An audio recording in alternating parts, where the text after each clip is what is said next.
What is going on, guys? I am back once again, and the Nuggets just beat the Grizzlies. I'm gonna be real with you guys. It wasn't the prettiest game.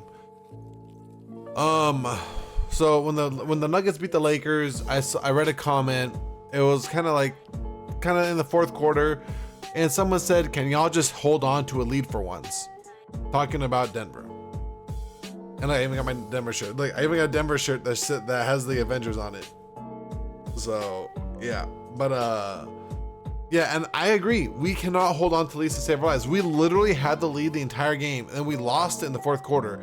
And it said it was the Memphis's first lead since it was 4-2. So it was like we just can't hold on to leads, and it concerns me. Whenever we have a big lead, I kind of think of what I think when we're down. Like there's nowhere else to go but up. Like we're gonna we can only make a comeback, and that's what I think other teams are gonna do. And Denver's not like. They're not stopping teams from making runs, and they're not like I don't know, man. This the championship vibe, like their energy is just like I don't know. It's really weird. I can't like. I'm a red hard Denver Nuggets fan. You know, I bought this fucking gold coin, right? Gold coin, Denver Nuggets championship. I have I literally bought their fucking shoot around or not the ring ceremony jacket. It's on its way. Like I'm a Nuggets fan, all right. I guess I didn't really prove it that well just by proving that I bought shit. Anyway, I've been a fan since back Carmelo. I can tell you this, almost a starting lineup when that 2009. It was Melo, it was Kenyon Martin, Nene, Chauncey Billups, and I think the two was J.R. Smith was the bench. I think the two was I think it was Dante Jones. But anyway, besides the point, they're just gonna hold on to the lead, dude. I'm like, you guys I don't know what it is. They lose the lead so easily. I'm like, guys, what is going on? I don't they just. Okay, anyway, so back to so basically stat wise, Murray went off again. He's actually doing really well.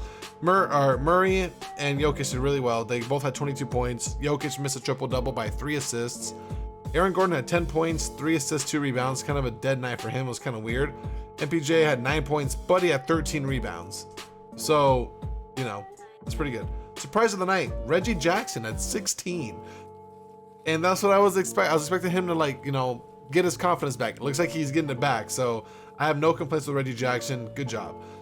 Notes, I actually have a decent amount of notes about the game. So the game, MPJ's bullet pass to AG when AG cut down low, just shows that MPJ could actually pass if he wants to.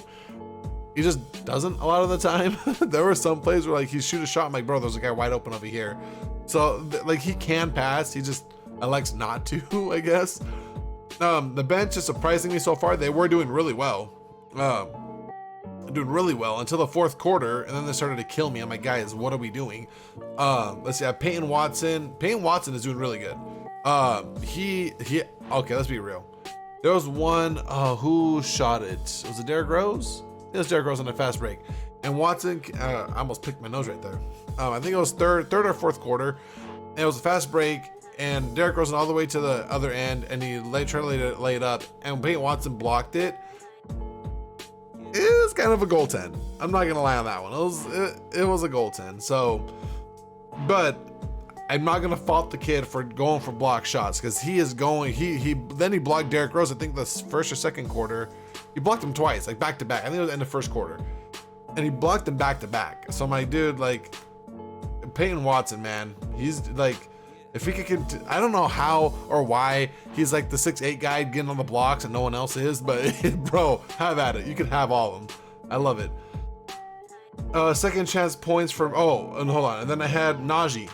Gotta get props to Najee. They're not gonna show up on the stat sheets, but god damn was that guy just causing mayhem for the Grizzlies. He was going down low, bodying up with everyone. Dude, it was a good show for Najee as well.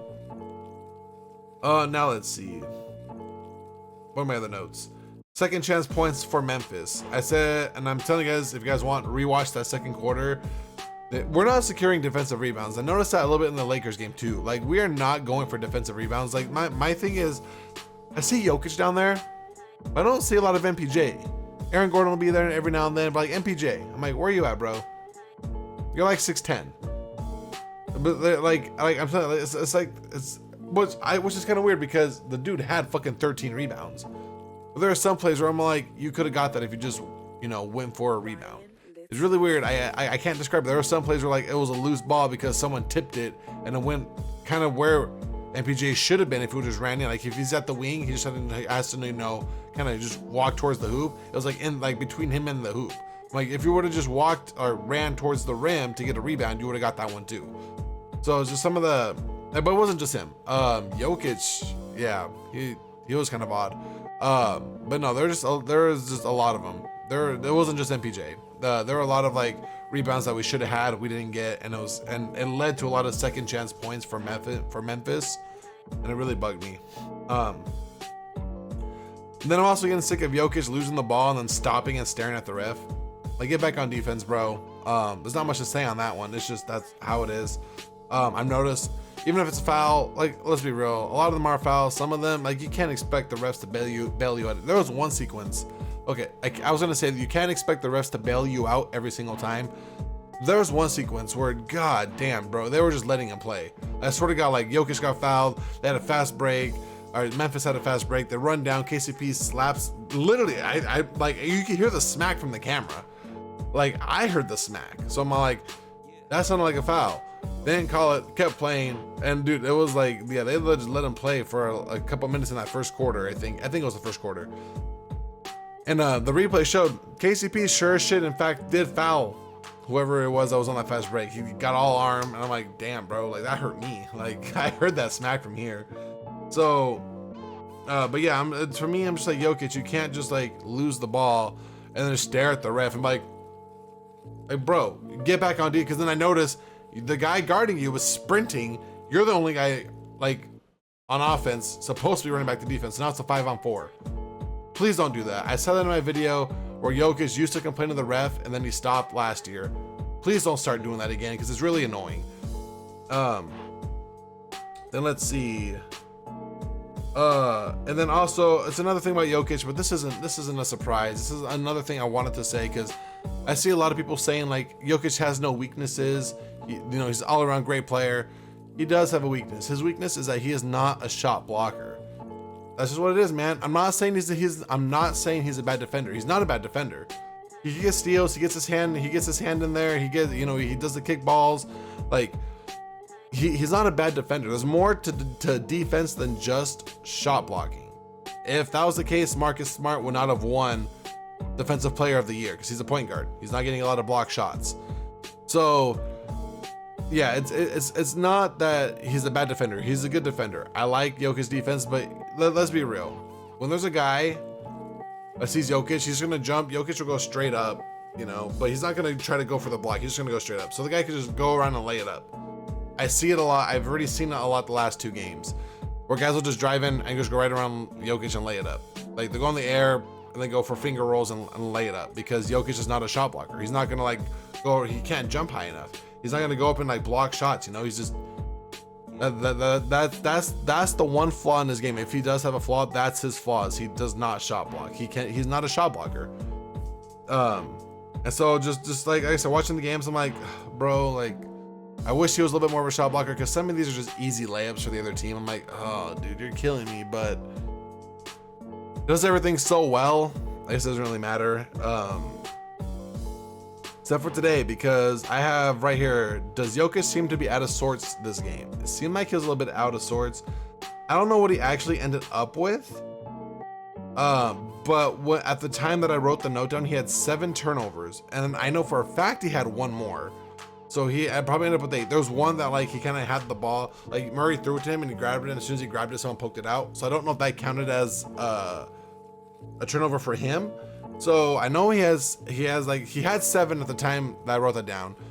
Then there was one where he threw an entry pass and they just tipped it, and the Grizzlies got it. So that was a turnover on Jokic's part. So that'd be 8 for sure. I don't know if the other one was 9. So he had 8 for sure, maybe 9. That's a lot of turnovers for Jokic. If you guys know, that's a lot of fucking turnovers. For anyone in general, that's a lot of fucking turnovers. So I was like, bro, it seems like Jokic is just kind of out of sorts. Like, he doesn't seem like he's like I hope everything is going okay in his regular life. Hope his horses are okay or something, you know, like you know, if something off the court is bugging him. I don't really know. I'm just like, hey man, I hope everything's good, because he seemed out of sorts today, and it was uncharacteristic is the best word I could say. Very uncharacteristic of him. Then my last note was, and then I don't know if all these turnovers are happening because he's getting more playing time with Peyton Watson and Reggie Jackson and all these guys. Christian Brown's getting more time, and they didn't play a lot last year. So like, especially Peyton Watson and Reggie Jackson, they did not play with Jokic a lot last year because, you know, they were mostly on the bench or during garbage time.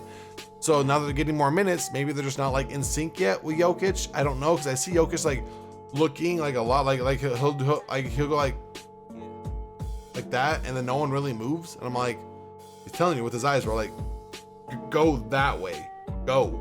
But you can't just be like, because then they're gonna see it. So he just kind of goes like that, and yeah. So I don't know if it's because of the disconnect on that or what. But then the last note is just, I wish Murray was a little bit better at defense.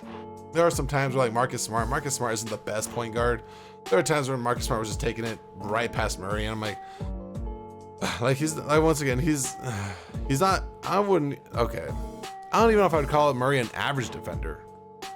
If there was one part of Murray's game that I would work on, it's probably his defense.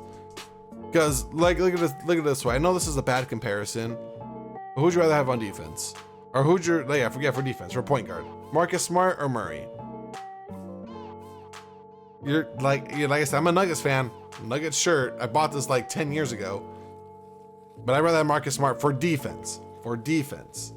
Murray's not a defensive-minded guy. I know they won, and this is all like negative stuff, but this is just what I was watching. I'm like, I gave praise. I gave praise to Najee, and I gave praise to Peyton Watson, and, you know, like I said, like MPJ surprisingly had 13 rebounds. Murray and Jokic did do really well, but I gotta focus on some negatives, man. Like, there's always learning lessons for every game.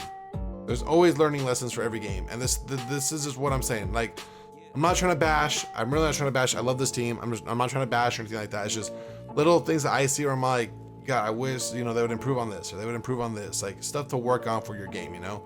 And for me, it'd be Murray to be his defense, because like I said, it seems kind of like a little bit lackluster. It's no biggie, because, you know, we're still a really good team. But I'm trying to think of a good, it kind of reminds me of like a Damian Lillard. And Jamal Murray could pop off whenever, he could score. But Damian Lillard isn't known for his defense, and neither is Jamal Murray. That's kind of how, I don't know why my first thought came to Damian Lillard, was like, you know, like Murray could score, he could score in bunches, you know, he could handle the ball, like he could do everything, but he's not really known for defense. I guess that's why we got KCP, because KCP is playing a pretty good defense, man. So I guess, yeah, for like their lack of, you know, in certain spots, we got players to cover those.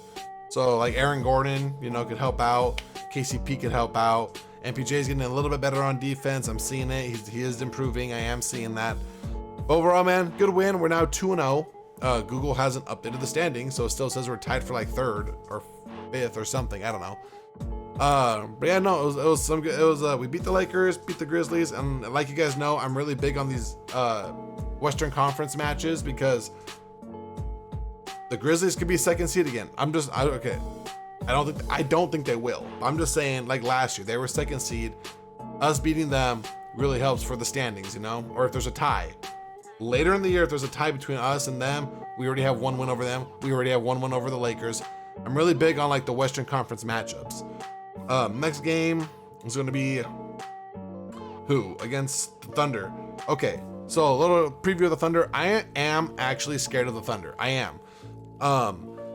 I'm from Washington, so Seattle Sonics, whatever, you say whatever. I've never been a Sonics fan. I did like the colors. I really want a white Ray Allen jersey, but no, dude, I am a Nuggets fan. I am so there's no bias for the Thunder, just because they're Seattle. But I am scared of the Thunder.